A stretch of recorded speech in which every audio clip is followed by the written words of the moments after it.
The next step of this eggs challenge is understanding the problem. The student expectations. The goal of this activity is for you to understand and clarify all expectations associated with the egg challenge. To do this, we will take a moment to look at one of the rubric categories and explain in detail what being successful looks like. Your objective will be to understand this information completely so that you can develop solutions that will obtain a winning score in the competition. So let's get started. Have one of your team members get out a sheet of paper and write down the general problem statement. This should be the same for everybody. Our team must develop a mode of transportation that meets all of the requirements, or all of the rubric requirements. Your next step, look at your rubric and list each of the rubric categories. These are the subsidiary categories of the challenge. They are pieces of the overall challenge which, if solved, will move you towards developing a solution for the challenge. In our rubric, we have an artistic element, a physical prototype element, a solution element, a passenger element, and a weight element. Adding the we must. For each section of the element, there are expectations.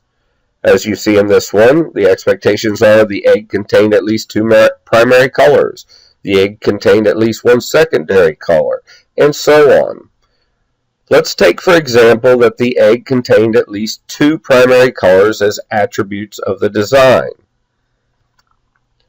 On the paper that your team is already working with, and under the category of artistic element, your team should write down, we must make sure that our egg contains at least 2 primary colors. Look at this kind of like a checklist when you start developing your solutions. If you can say yes to each of these we must, then obviously you have met all of the requirements of the rubric. At this point, with each new we must statement, your team should write down something to show that you either know how to solve this we must, or write another we must, which will allow you to be successful in meeting the expectation of the rubric. In the first example, it says, we must make sure that the egg designs at least 2 primary colors. If you know them, then you just write that down. The primary colors are, A, B, C, D, E, F, G, whatever. Or, if you don't know how to solve this, then you need another we must statement. Looking at the example at the bottom, we must make sure that our egg design contains at least 2 primary colors.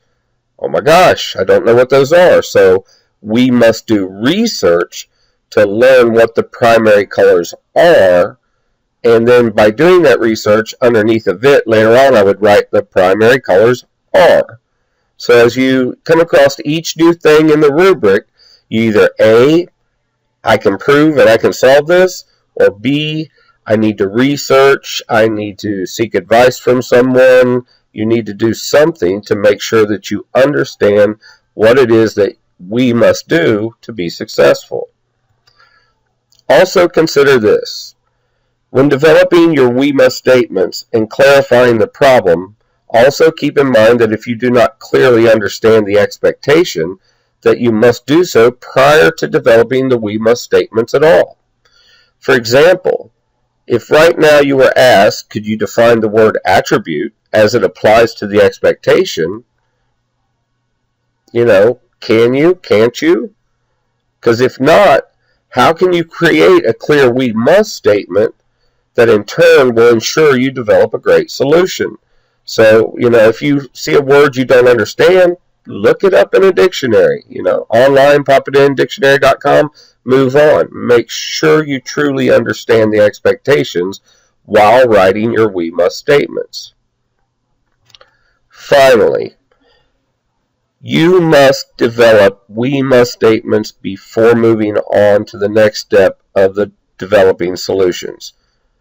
You have to develop them for every single expectation of the rubric.